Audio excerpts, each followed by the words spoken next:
बिस्मिल्लाहिर्रहमानिर्रहीम। अस्सलाम वालेकुम दोस्तों, मैं हूं हैदर महमूद और आप देख रहे हैं मेरा यूट्यूब चैनल हैदरबर्ग। आज एक और इंतहाई इंटरेस्टिंग टॉपिक आपके साथ शेयर करना चाहूँगा, जो कि है सफ़र मेराज और उसकी साइंटिफिक इंटरप्रिटेशन। लेकिन उससे पहले आपको थोड़ा सा बैकग्राउंड दूंगा कि अल्लाह ताला ने हर नबी को ऐसा मौजज़ा अता किया है जो उनकी कौम की हाईएस्ट साइंटिफिक अचीवमेंट से भी बढ़कर था। फॉर एग्ज़ाम्पल, हज़रत मूसा अलैहिस्सलाम की कौम जादू, नज़र का धोखा या होलोग्राम में स्पेशलिस्ट थी और आपका मौज़ा उससे बढ़कर था।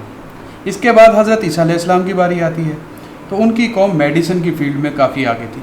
तो आपका मौज़ा ये था कि आप मुर्दों को ज़िंदा कर देते थे और अंधों को बिनाई अता कर देते थे।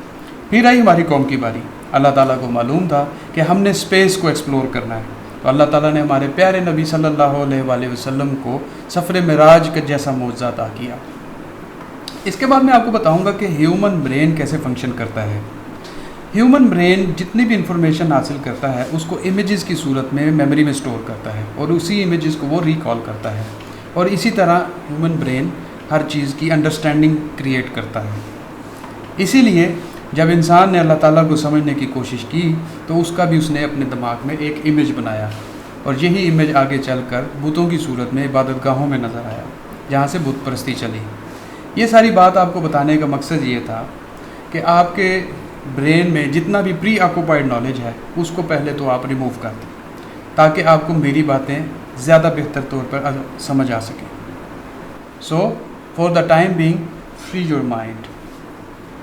हजूर सल्लल्लाहु अलैहि वसल्लम ने मिराज का सफ़र बुराक के ज़रिए तय किया, और माजी में बुराक कोई फ्लाइंग हॉर्स या यूनिकॉर्न की तरह की चीज़ समझा जाता था।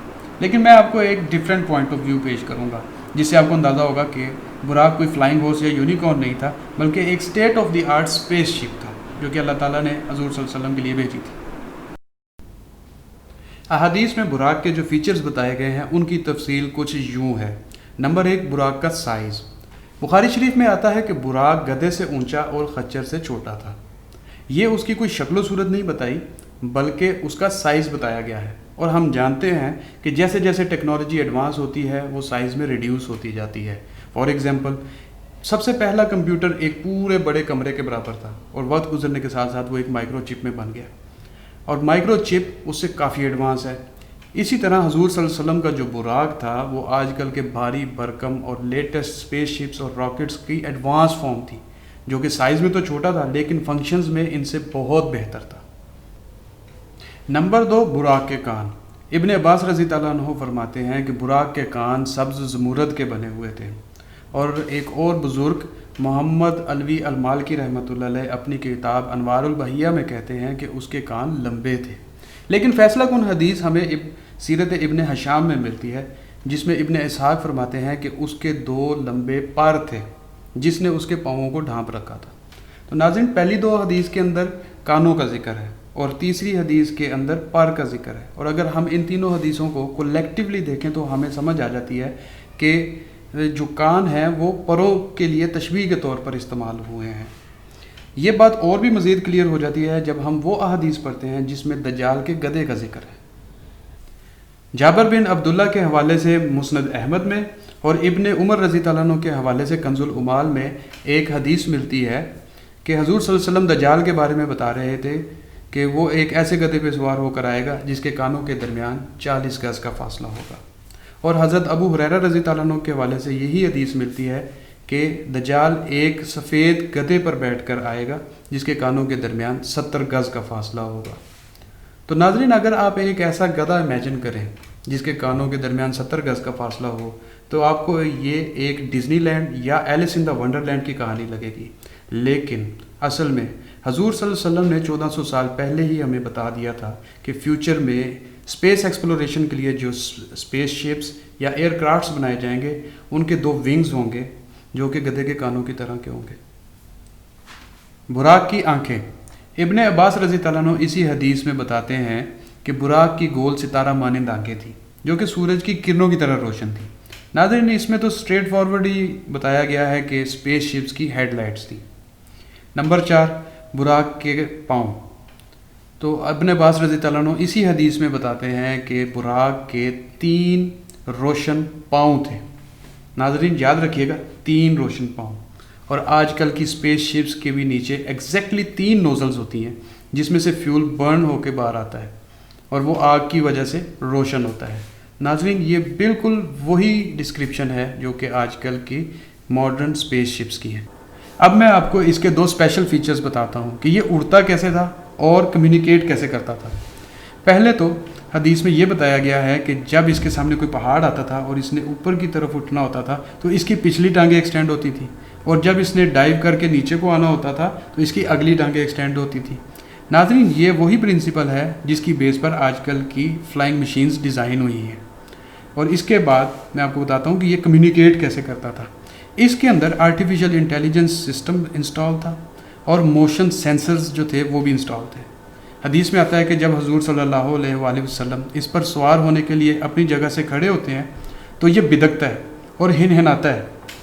ناظرین اس سے ذہن میں یہ چیز آتی ہے کہ یہ اس میں جو سینسر تھے اس نے حضور صلی اللہ علیہ وسلم کی موومنٹ کو ڈیٹیکٹ کیا اور یہ سیلف سٹارٹ ہو گیا یا آٹو ان لاک ہو گیا, یا جب یہ سٹارٹ ہوا ہے تو اس کا انجن وائبریٹ ہوا ہے جس کو حضور صلی اللہ علیہ وسلم نے ہنہنانے سے تشبیہ دی ہے. اور اس کے بعد حدیث میں آتا ہے کہ حضرت جبرائیل علیہ السلام نے اس کو ایک کمانڈ دی کہ تھم جا, تو اس کی وائبریشن کم ہو جاتی ہے. اور حضرت جبرائیل علیہ السلام بتاتے ہیں کہ تو جانتا ہی نہیں کہ تیرے اوپر کون سی ہستی سوار ہونے لگے.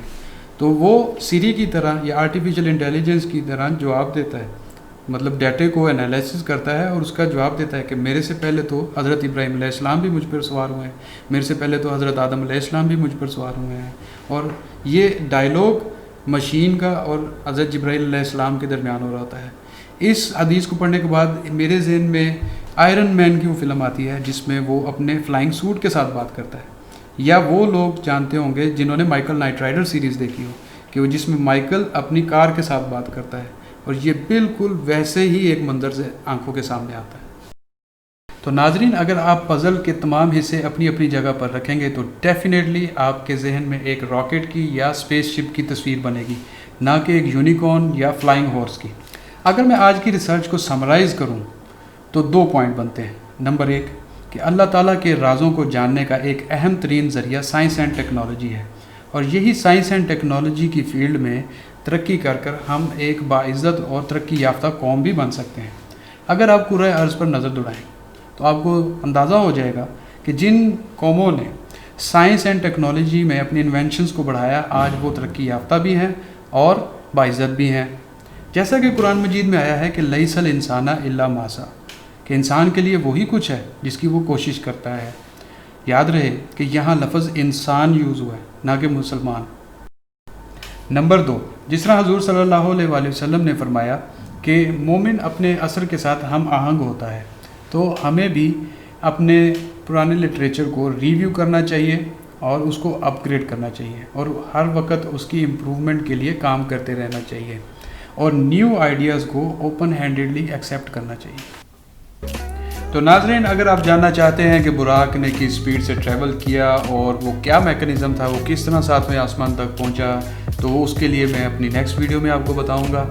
فی الحال کے لیے آپ ہماری ریسرچ کو اگر پسند کرتے ہیں تو لائک کیجئے, شیئر کیجئے اور کمنٹ کیجئے. Thank you very much. السلام علیکم.